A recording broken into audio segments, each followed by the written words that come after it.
Assalamualaikum warahmatullahi wabarakatuh. Bagaimana kabarnya anak-anak hari ini? Semoga kita selalu diberi kesehatan dan keselamatan oleh Allah Subhanahu wa Ta'ala di masa pandemi COVID-19 ini. Pada kesempatan kali ini, saya akan menyampaikan materi pembelajaran tentang bagaimana menyikapi belajar online di era pandemi COVID-19 untuk kelas 8 semester genap tahun pelajaran 2020-2021. Mari pembelajaran kali ini kita awali dengan bacaan bismillah bersama-sama. Bismillahirrahmanirrahim. Pembelajaran kali ini yaitu tentang bagaimana menyikapi belajar online di era pandemi COVID-19. Di mana tujuan dari pembelajaran ini adalah satu, mengidentifikasi berbagai macam cara belajar secara online. Dua, menjelaskan tentang belajar online di era pandemi COVID-19. Tiga, mengklasifikasi berbagai cara belajar online. Empat, menganalisis keefektifan belajar secara daring. Bagaimana kita menyikapi belajar secara online di masa pandemi COVID-19 ini, kita akan bahas bersama-sama. Di mana di tengah wabah penyebaran virus corona di Indonesia, telah membuat banyak madrasah maupun sekolah yang meliburkan proses belajar secara tatap muka langsung. Dan sebagai gantinya, maka diterapkanlah sistem belajar jarak jauh atau remote learning secara daring ataupun online. Menteri Pendidikan dan Kebudayaan Nadiem Makarim menjelaskan, sejumlah daerah meliburkan sekolah karena khawatir dengan penyebaran virus corona COVID-19 di wilayahnya masing-masing. Tetapi walaupun sementara kegiatan belajar mengajar di madrasah diliburkan, bukan berarti membuat proses belajar siswa terhenti. Semua itu bisa dilakukan dengan solusi pendidikan berbasis teknologi. Salah satu solusinya, Kemendikbud sendiri telah menyediakan portal belajar sendiri, yaitu Rumah Belajar, agar proses pembelajaran siswa tetap berlanjut kapan dan dimanapun berada.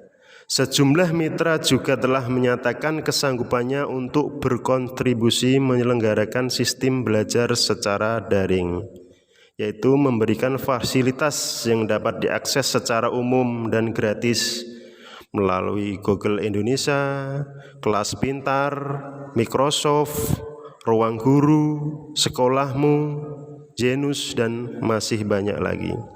Dengan adanya kemudahan fasilitas pembelajaran secara daring yang disediakan oleh Kemendikbud dan mitranya, para guru dan siswa harus siap beradaptasi dengan perubahan pembelajaran yang diatur oleh sekolah. Dan tentunya belajar dapat menjadi lebih bebas, fleksibel, diakses dari rumah, dan dapat dilakukan secara efektif. Lalu bagaimana pembelajaran daring jarak jauh dapat dilakukan secara efektif? Ada beberapa hal penting yang harus kita lakukan. Pertama adalah tetapkan manajemen waktu. Atur waktu belajar dengan teratur. Kerjakan dengan fokus tugas yang dibebankan oleh Bapak dan Ibu guru. Hal ini lebih mudah dijalani jika pihak madrasah memberikan batas jadwal akses daring kepada para siswanya. Hal ini akan berbeda jika penyedia layanan pendidikan memberikan fleksibilitas penuh kepada para pelajar. Para siswa mesti mengatur sendiri jadwal belajar mereka. Bagi orang-orang yang belum terbiasa belajar mandiri, biasanya akan mengerjakan tugas-tugas sekolah di menit-menit terakhir tenggang waktu yang ditetapkan. Oleh sebab itu, membiasakan diri untuk belajar dan mengerjakan tugas di awal waktu adalah merupakan keterampilan yang mesti ditanamkan kepada siswa yang menjalankan pembelajaran jarak jauh. Yang kedua, persiapkan teknologi yang dibutuhkan. Para siswa harus mengetahui peralatan-peralatan apa saja yang dibutuhkan untuk melakukan pembelajaran jarak jauh. Tidak semua sekolah sudah menyediakan layanan belajar daring yang memadai. Oleh sebab itu, beberapa platform belajar daring dapat menjadi alternatif. Demikian juga perkakas teknologi seperti komputer, laptop, HP, ataupun tablet menjadi penting, dan terutama juga jaringan internet yang baik. Ketiga, belajarlah dengan serius. Kesalahan yang sering dilakukan oleh siswa dalam belajar jarak jauh, sebagaimana dilansir dari Psikologi Today, adalah tidak fokus ketika melakukan pembelajaran jarak jauh. Selama pembelajaran di internet, terdapat banyak sekali distraksi yang mengganggu proses pembelajaran. Contohnya, godaan untuk menonton video, mengakses media sosial, hingga membaca konten berita secara impulsif sering dilakukan tanpa rencana sebelumnya. Oleh sebab itu, penting bagi siswa untuk berusaha fokus dan konsisten selama waktu belajar yang ditetapkan. Hindari segala macam distraksi yang berpotensi mengganggu proses belajar. Jika memungkinkan, tetapkan ruang khusus untuk belajar dan jauhkan dari gangguan anggota keluarga yang lain. Keempat, jaga komunikasi dengan pengajar dan rekan-rekan kelas. Bagi yang belum terbiasa melakukan pembelajaran jarak jauh, ia harus menyesuaikan diri untuk terus visible dan berkomunikasi tanggap dengan bapak dan ibu guru atau rekan kelas lainnya. Jika dibutuhkan, perlu juga diadakan grup khusus untuk membahas tugas yang dibebankan pengajar. Kendati tidak harus dilakukan dengan tatap muka, komunikasi mesti terjalin dengan baik untuk menghindari kesalahpahaman. Gunakan momen-momen semacam ini untuk mengasah keterampilan komunikasi daring kita.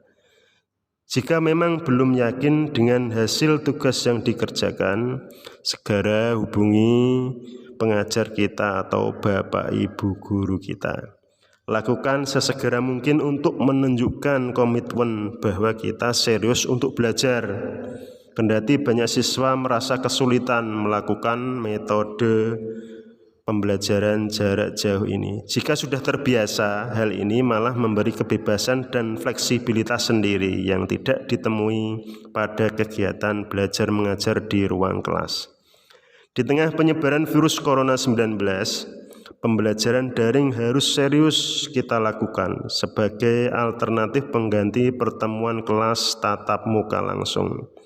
Walaupun sebenarnya belajar di ruang kelas bersama guru secara langsung tidak dapat tergantikan oleh siapapun. Demikian yang bisa saya sampaikan untuk refleksi pembelajaran kali ini. Bisa kita kerjakan di link bawah ini. Demikian dapat saya sampaikan, kurang lebihnya mohon maaf. Assalamualaikum warahmatullahi wabarakatuh.